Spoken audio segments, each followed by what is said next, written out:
3 years ago, we set out to transform this 1981 Ferrari 308 GTBi into a featherweight, high-horsepower time attack car. And after a monumental effort, we have this. We call it the 244 GTK. Did we destroy a valuable classic? No, we made it better. And on top of everything else we've done to this car, we stuffed a turbocharged Honda K24 underneath the hood.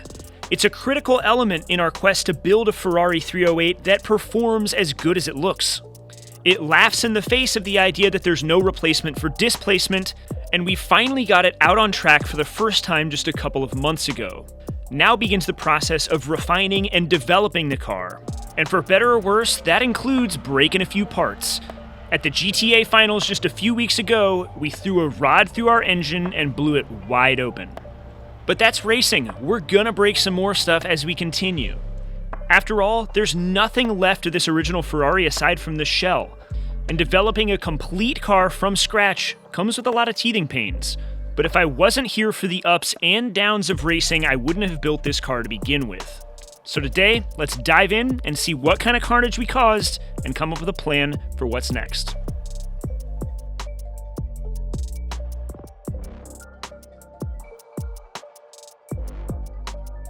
First things first, forgive the plug, but I finally have new merch. If you've been looking for a way to support the channel, now you can. StanceWorks.com/store. It's live right now. I've got 4 shirts, a garage banner, and some stickers for you guys. A really cool art print. Everything is the highest quality stuff I could possibly put together, just like these projects or these videos. And your support goes a long way. I'm so grateful for it.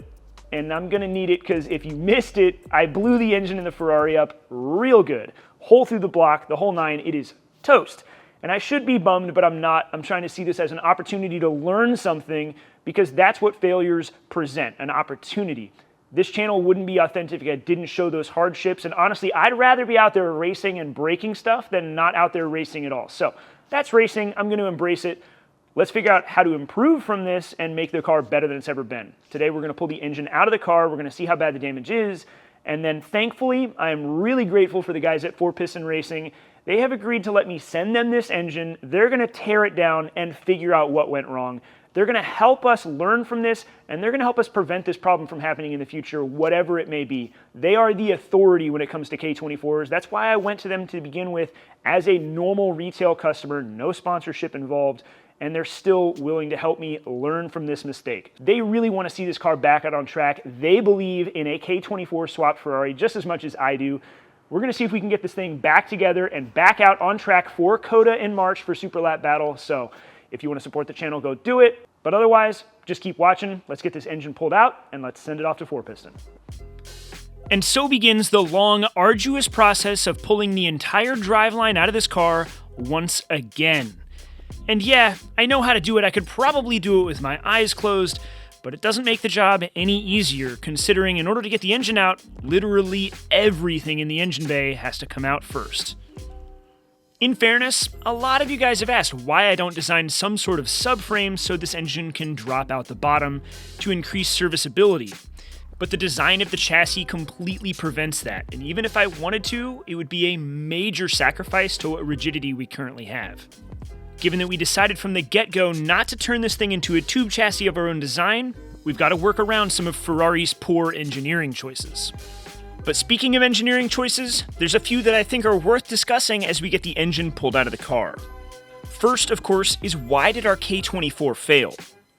I guarantee that some folks are already typing up that I should have stuck with the original Ferrari V8, and others are going to tout the reliability of an LS or a 2JZ, for example. And we're going to dive into both of those later in the episode, but first, I just want to talk about what kind of improvements we can make to our K24 swap to make it better. So I'm hopeful that I can kind of use this tragedy, if you will, for an opportunity to just make improvements across the board and fix things I said to go back and fix. And one of those that I'm adding to the list is all of the lines that are going into the turbo. I currently have swivel fittings, AN lines, and they work, they did work, but swivel lines have O-rings in them, and eventually, if they're connected to your turbo, they overheat.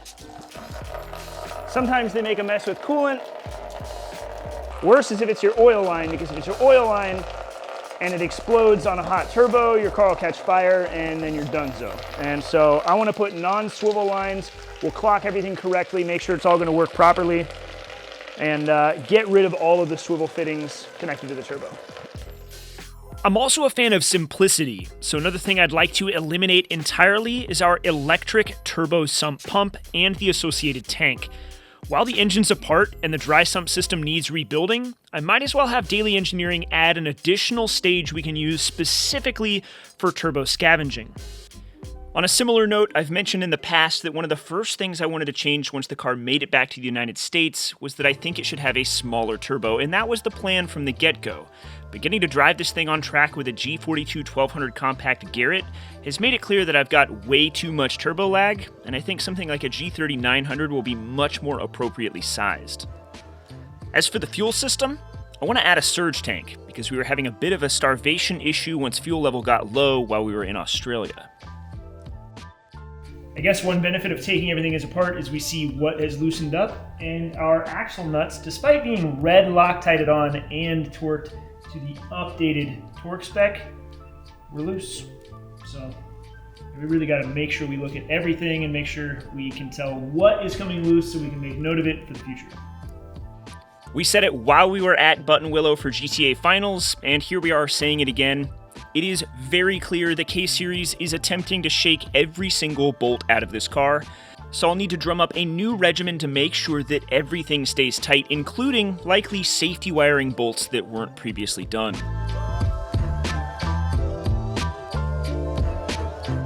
For a quality of life improvement while everything's taken apart, I'd really like to add dry brake fittings wherever possible to make this job easier whenever I have to do it next. Instead of dealing with leaking fluids and multiple AN wrenches, everything should just come right apart and not leak a drop.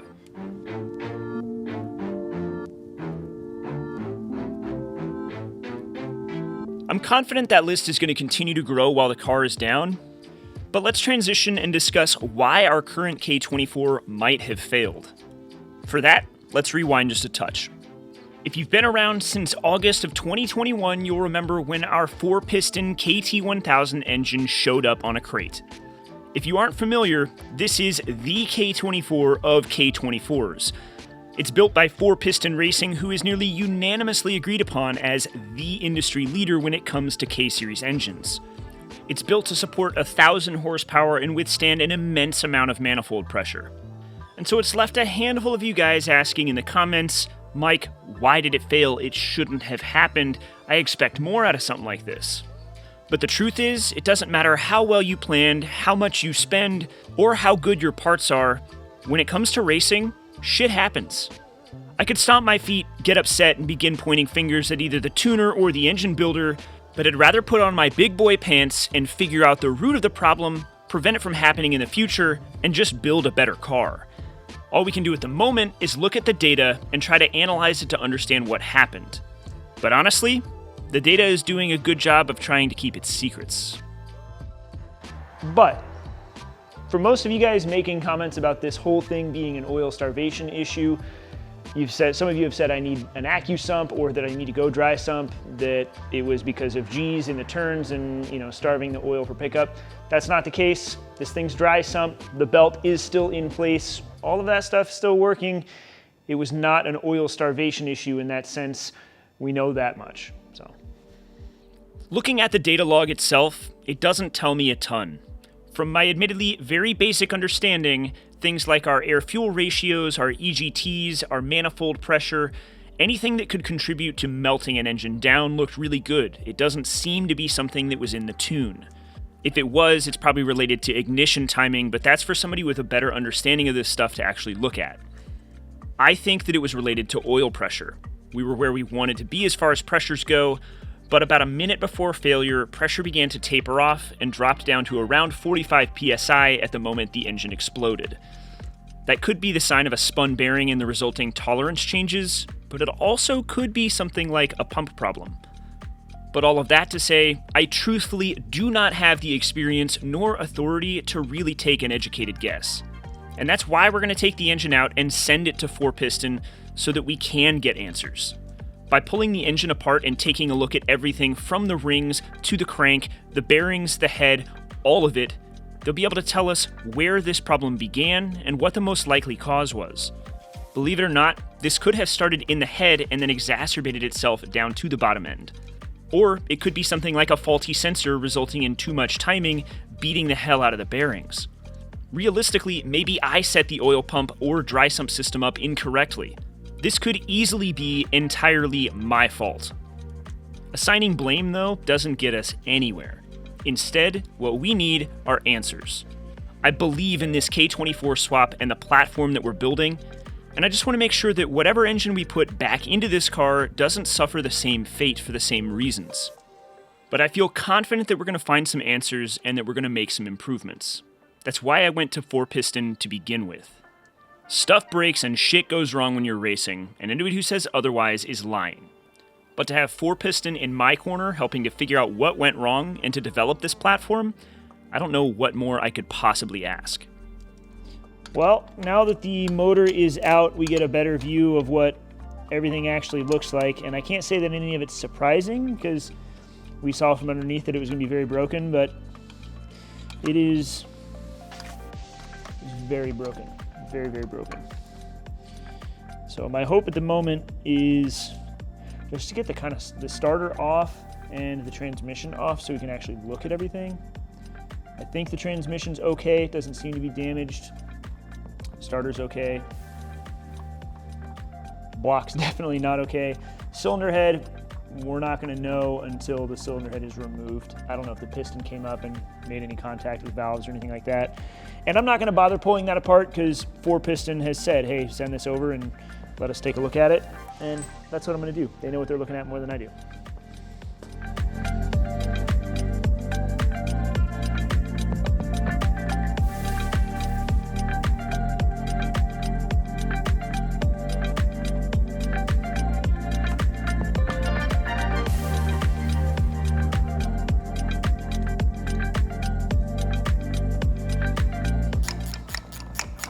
All right, here comes the moment of truth of actually seeing what the hole in this thing looks like. I mean, clearly it's a big hole, but oh yeah, it is just smashed to pieces. Look at that. That's incredible. Fucking crazy. This whole corner is gonna come off.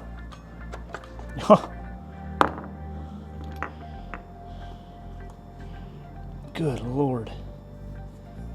Yeah, let me get the rest of this disconnected so we can really poke around at it.